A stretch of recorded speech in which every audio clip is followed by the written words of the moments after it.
You will no longer hear beeps until someone else joins the conference. Okay, بسم الله الرحمن الرحيم. اللهم لا سهل إلا ما جعلته سهلا وأنت تجعل الحزن إذا شئت سهلا ولا حول ولا قوة إلا بالله. CT enterography, MR enterography, and inflammatory bowel disease. I have presented this lecture in the half academic day for the radiology residents in the Western region on January 25th, 2016.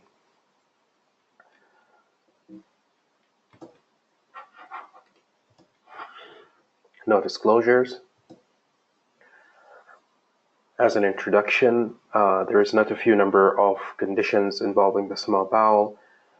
Since the start of medicine, many efforts were conducted to diagnose these diseases, and there are different studies and modalities that have been developed.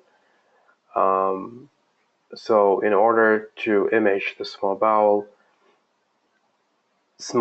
follow through, which is when the patient drinks oral contrast, and we wait till it reaches the small bowel, then a series of X-ray images are obtained to visualize the progression of the positive oral contrast till it reaches the ileocecal valve, and to demonstrate the mucosal outline of the small bowel. In small bowel enterocolitis, also known as small bowel enema, a nasoenteric tube is introduced under fluoroscopy, and then the contrast is injected through that tube. However, this kind of studies is invasive and is not preferred by many patients. CT enterography is a modulation or a modification of conventional CT abdomen and pelvis, in which the small bowel is distended uniformly from the ligament of Trias down to the ileocecal valve. Enterocolitis, the same idea, as nasoenteric tube is introduced and the contrast is injected through that tube. Then there's MR enterography and MR enterocolitis. It's an MRI of the abdomen with distension of the small bowel. The gastroenterologists, they developed the capsule endoscopy, in which a camera is ingested by the patient, and then hundreds to thousands of images are taken by that camera and sent to a receiver that is worn by the patient, and then these hundreds to thousands of images are analyzed by a gastroenterologist, and in order to detect the diseases. The disadvantages of such conditions that the capsule cannot be taken in case of total or complete small bowel obstruction, because it will stop there, and it might lead to propagation of symptoms. Double balloon endoscopy is a newly introduced kind of endoscopy in which a small bowel is visualized. In ileocolonoscopy, it's a conventional lower GI endoscopy with an attempt to visualize the terminal ileum. It's really useful in case of ulcerative colitis with backwash ileitis. So CT enterography, that's our subject for today, plus the MR enterography. It was introduced in 1997. As I mentioned earlier, it's a modification to the conventional CT abdomen and pelvis with proper distension of the small bowel, and it was introduced mainly for Crohn's disease. And the difference between enterography and enterocolitis we have discussed earlier. So the indications mainly is Crohn's disease. Then they found other indications like occult GI bleeding, small bowel tumors, i.e. the neuroendocrine tumors, because the CT enterography requires multiple phases, and they found that it's useful in these hypervascular lesions. In mesenteric ischemia, it is found in borderline or non-conclusive cases because of the adequate distension of the small bowel loops. So let's say that a resident received a CT requisition requesting to rule out bowel ischemia. So he should do the routine CT mesenteric ischemia protocol. But if the study was not conclusive, he can suggest CT enterography to be done the next working day. Advantages: it's non-invasive, it's easy to perform, it's widely available based on the availability of the CT machines. As expected, the extraenteric findings can be detected and the whole bowel wall can be visualized. Now, this is what I guess might be an MCQ question. It has a good spatial and temporal resolution as compared to MR enterography, which has a good contrast resolution. So CT enterography has a better resolution in differentiating between minute objects. The disadvantages: radiation, the contraindication to, the complications of IV contrast, such as allergy, contrast-induced nephropathy, and most importantly, diarrhea. The reason of diarrhea is because of the large amount of oral contrast taken by the patient, plus the nature of this contrast, which keeps the water within the small bowel, leading to the watery diarrhea. So we will start by the components of CT enterography. Oral contrast. So we have a negative oral contrast and a positive oral contrast. The negative oral contrast, they started with water, but they found that water is absorbed rapidly by the small bowel, and this leads to non-uniform dilatation of the small bowel. Then they introduced milk, but the milk is not favorable by many patients. And then they started using other hyperosmolar agents, such as the laxatives, such as the methylcellulose, the mannitol, and the lactulose. In my institute, I'm using lactulose. Although we have requested the volumen, which is the contrast agent of choice, but it did not arrive yet. So the contrast agent of choice, and this is the one you should mention in your exams and your MCQs, is the volumen. We will talk about it in the next slide. Then there is a positive oral contrast. Some institutions, they use positive oral contrast, which is the non-ionic IV contrast agents, the Omnipaque and Isoview. But the ideal one is the negative oral contrast. The standard one is the volumen. This is what you should write in your exam paper. So what is volumen? It's a 0.1% weight per volume barium sulfate suspension with sorbitol. So sorbitol gives a sweet taste, and we're done with that. But why are we using barium sulfate? This adds osmolality to the oral contrast, and this will help to keep the water within the small bowel. Probably will attract water from outside as well. Hence, our aim, which is the distension of the small bowel uniformly from the ligament of Treitz down to the ileocecal bowel. What is the difference between this barium sulfate and the one used in routine fluoroscopy? The concentration. The one used in fluoroscopy ranges between 20 to 40%. This one is 0.1%. So this might be an MCQ question. The volume is 450 milliliter. Remember that. The other component is the IV contrast. The total volume is 100 to 120 milliliter. Remember that as well. The rate is 3 to 5 milliliter per second, and it's better to use an injector. So the preparation of the patient, similar to any other CT study, he should be fasting for at least 4 hours, and the referring physician should explain to the patient that he will develop diarrhea after the study. This also should be explained to the patient by the CT technician, by the nurse, and by the radiologist. This is really an important part of the preparation of the study. Because if you lose the trust of the patient and you didn't tell him that, he will not repeat the study with you and in your institution. So on the day of the exam, the total volume of the oral contrast is 1,350 milliliter. That is 3 bottles. So we start 1 hour prior to the study, and we give him 1 bottle, 450 milliliter at 60 minutes, then 450 milliliters at 40 minutes, and 450 milliliters at 20 minutes. So start 1 hour, then after 20 minutes, 40, 1 bottle, then after 20 minutes, 20, 1 bottle. so 20, 20, 20. And the CT technician, the nurse, as well as the radiologist should encourage the patient to drink the whole volume. So encouraging the patient, telling him everything about the study is really a crucial part of the study. Now, in your exams, it's better to write down this protocol because I have read this in more than one reference and paper. But again, each institution has its different regimes and different protocols.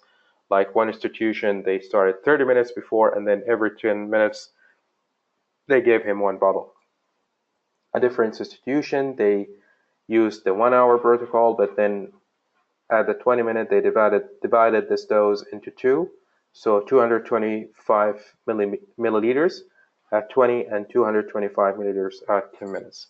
But the standard one, the preferred one by me is this one.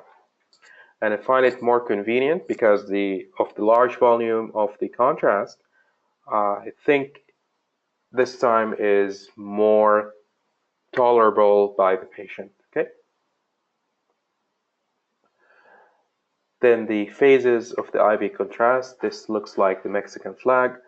So the one I use in my institution is the arterial phase and then the portovenous phase. Different institutions, they have different protocols. Some institutions, they do a pre-contrast, then they do an enteric phase, 40 to 45 seconds, and some institutions, they do a delayed phase. But the standard one, I prefer the arterial phase and the portovenous phase. I don't do the pre-contrast, the delayed, neither the enteric phase. So should we do an arterial versus late arterial enteric phase?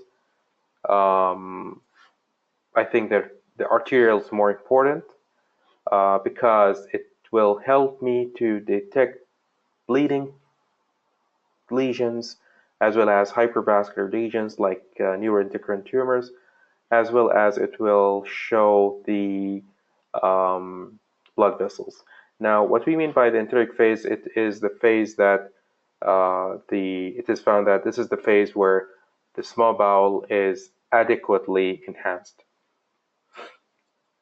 But the portovenous phase also might show delayed enhancement of the bowel loops. So if you think about it, then I think the arterial and the portovenous are more convenient than doing an enteric phase, and it will lead to less radiation dose on the patient. So should we give Buscopan and glucagon? No need in CT enterography, but it is needed in MR enterography because of the rapid acquisition of CT machines. In case of there are different CT scanners in one institute, it's better to use the bolus tracking.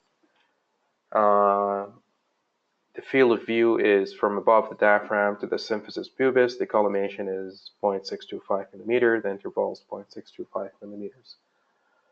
Then the reconstruction, axial and coronal. These are integral, and the coronal was really important to do. Then some institutions, they might do it sagittals, maximum intensity projections, and volume rendering techniques. But in my institution, we don't do this routinely. Okay, so this is an example of a CT enterography case done in my institution. I will show you how beautifully the small bowel has been distended uniformly from the ligament of Treitz down to the ileocecal valve. So I'll go back again and show you where is the ligament of Treitz. So this is the second part of the duodenum. Okay, I hope you can appreciate this.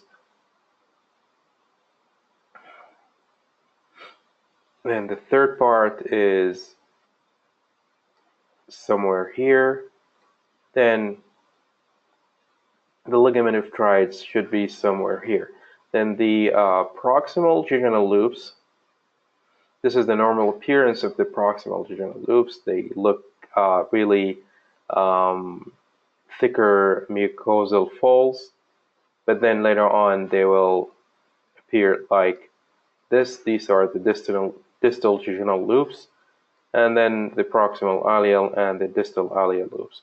So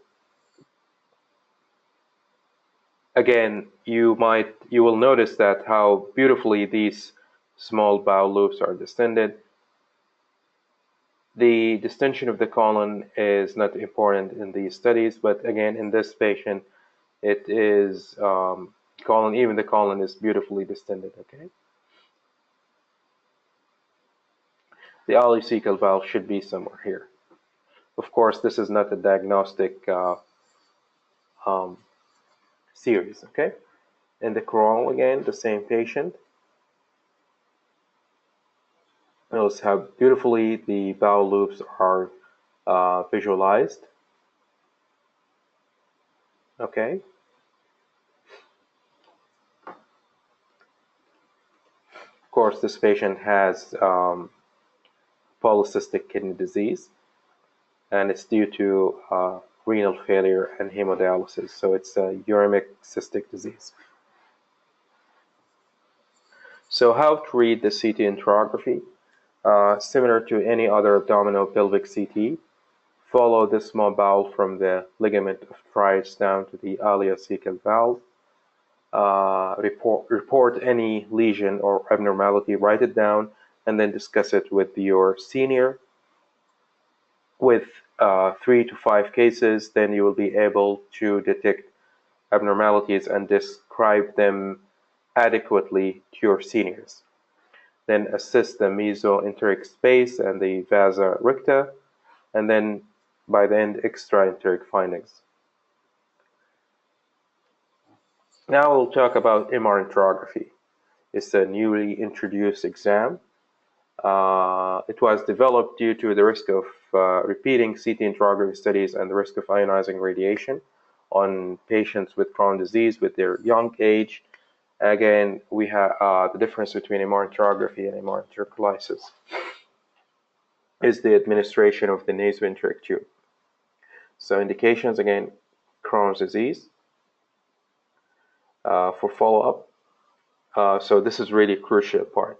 So CT enterography is done for newly detected cases of Crohn's disease or cases that we are not sure of the diagnosis.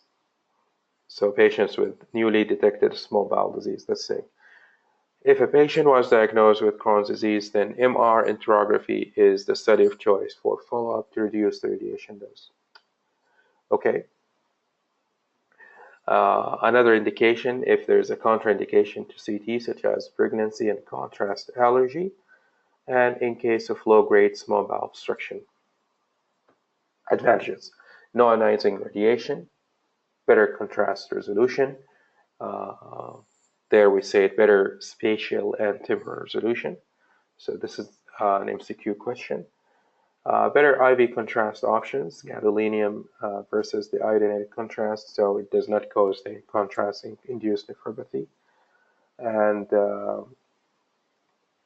we can do these studies in case of pregnancy, and the contrast is not needed because of the multiple phases in MR as compared to CT, which to a better degree can diagnose abnormalities.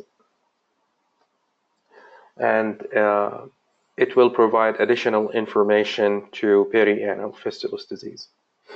Disadvantages: it's expensive, it's not widely available, less spatial resolution than CT,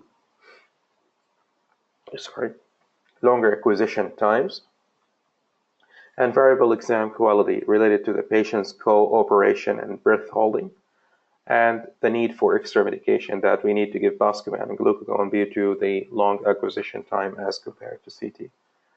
So the oral contrast, again, we have negative and positive. This is the whole table showing the oral contrast. But our oral contrast of choice is the volumen, as it keeps the water within the small bowel. The components of MR enterography, as we mentioned earlier, is similar to the CT enterography, the oral contrast, the volume. The IV contrast is the gadolinium, 0.2 millimole per kilogram. The rate of injection is 3 milliliters per second. The preparation, similar to any other contrast-enhanced MR study, make sure that the renal function is adequate, no middles, no contraindication to the magnetic field, fasting for at least 4 hours, similar to the CT enterography. Make sure that there is no contraindication to Buscopan or glucagon, such as closed angle glaucoma. And we have to explain to the patient, the procedure to the patient, that he will develop diarrhea later on. So the dose of the volumen is the same as the CTE. I have chose the one given 1 hour before and every 20 minutes.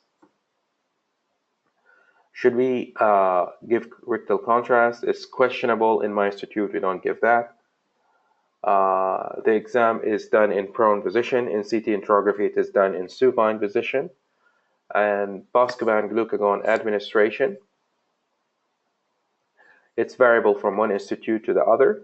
Some institutes, they give the glucagon at the beginning of the study. Others, they give the glucagon just before the contrast-enhanced sequences. So in my institute, we give it prior to the contrast-enhanced sequences.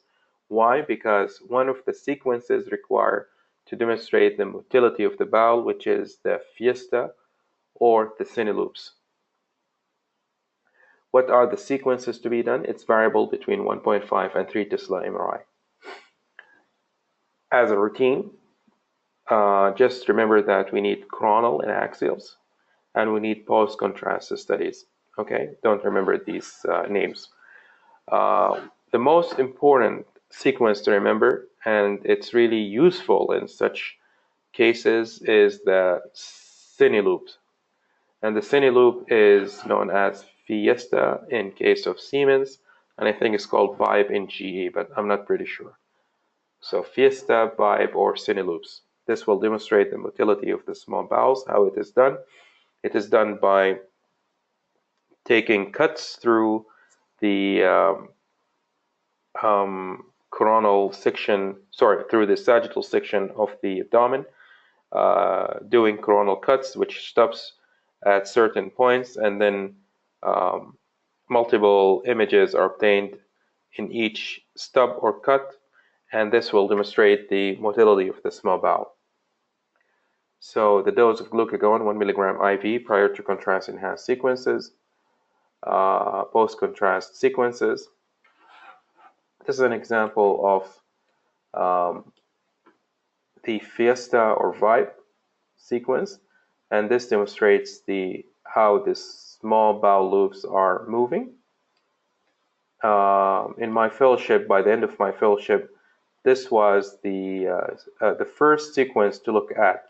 I used to look at this one first just to detect the abnormal segment. Okay, so you do demonstrate the breathing of the patient, and so you do see the breathing of the patient as well as the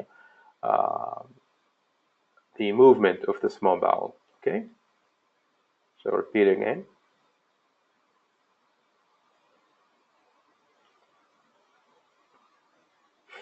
Okay, I hope it's clear.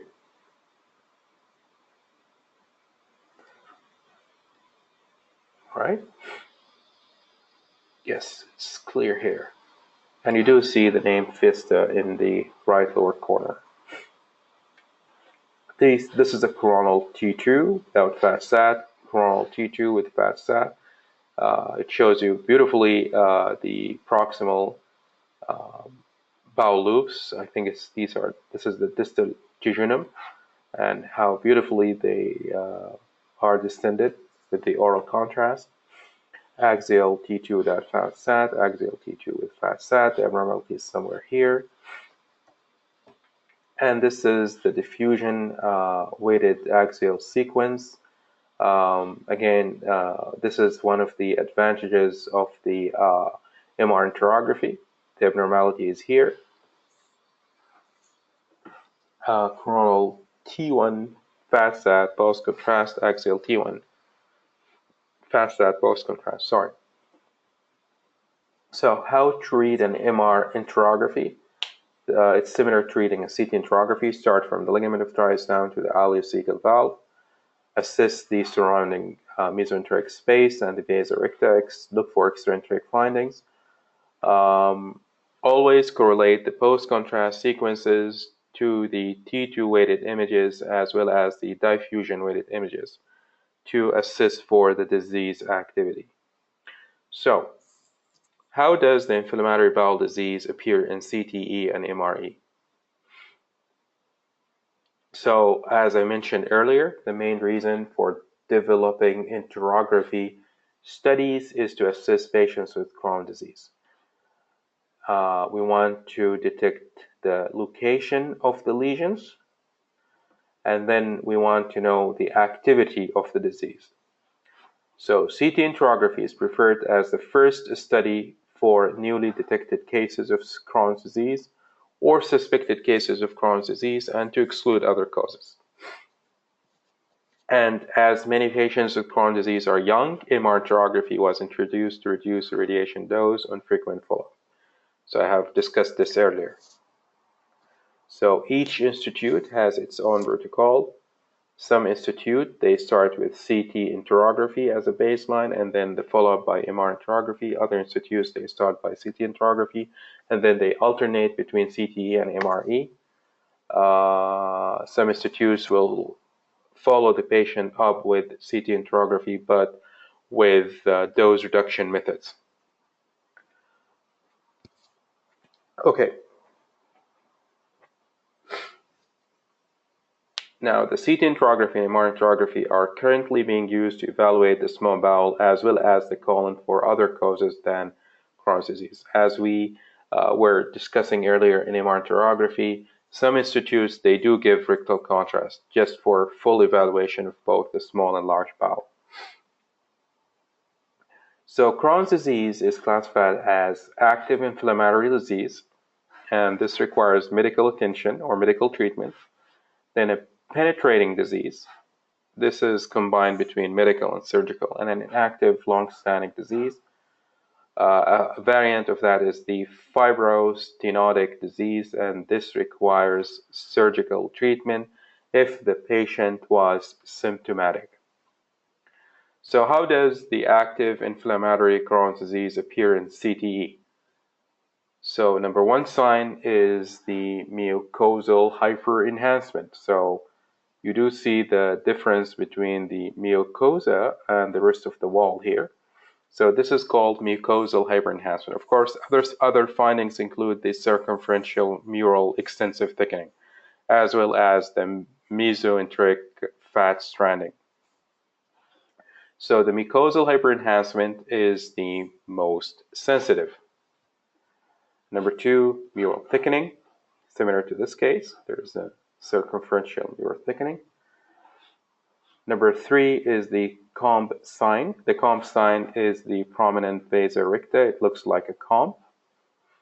And when the comb sign is combined with the mesenteric fat stranding, this is the most specific. So the most sensitive is the mucosal hyperenhancement.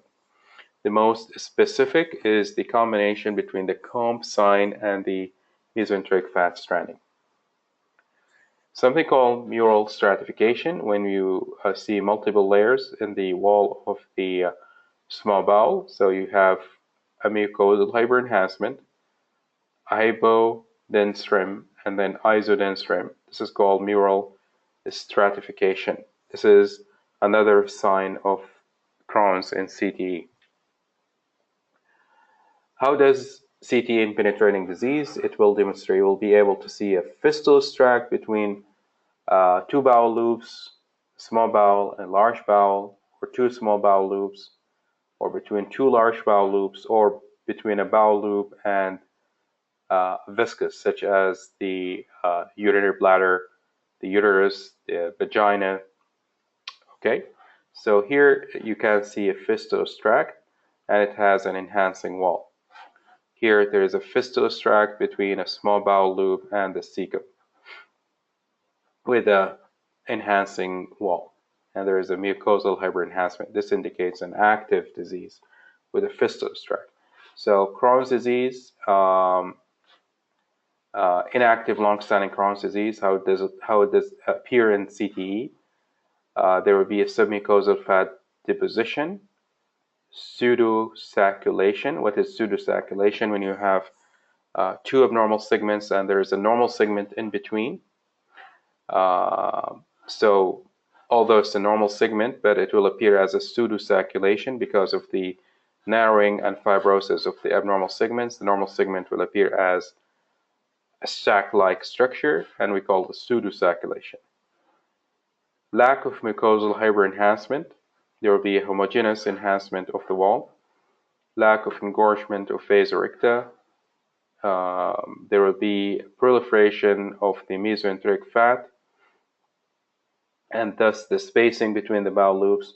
And a variant is the fibrotic stricture, which might lead to small bowel obstruction. So this is the fat halo sign, or the fat deposition in the submucosa. Other causes of the fat halo sign: the ulcerative colitis, the radiation therapy, the chemotherapy, and the Cushing syndrome. How does active inflammatory disease appear in MRE? The same as CTE: mucosal hyperenhancement, circumferential mural thickening, mural stratification, the Coombs sign, and the mesenteric fat stranding. This is the patient I presented earlier, MRE in active inflammatory Crohn's disease. Additional findings include T2 hyperintensity. So you do notice that it's bright in T2, it's bright in T2 fat sat. In the diffusion weighted images, it will demonstrate bright signal and probably restricted diffusion. In both contrast studies, it will demonstrate the, as I mentioned earlier, the mucosal hyperenhancement and the prominent vasoricta. Now, one of the additional signs in MR enterography in the fiesta or the cine loops is the reduced motility of the involved segment. So this is the terminal ileum. You'll notice that the motility of this terminal ileum is relatively less than the rest of the normal small bowel. So hopefully you will be able to see this or appreciate it in this video. Again, this is the involved segment or the disease segment.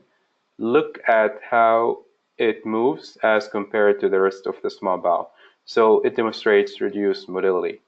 No other similar segments are detected.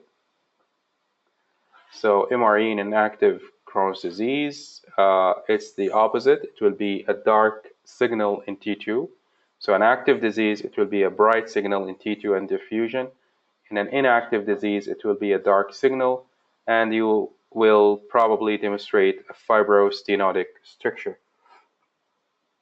Extraintestinal manifestations of Crohn's disease in CT enterography and MR enterography, such as the perianal fistula and the sacroileitis. So in summary, the most important part is the preparation for the study and then giving him the proper dose with the proper timing of oral contrast. And then reading these studies is as simple as reading conventional CT or conventional MRI. Just follow the bowel from the start till the end. Thank you.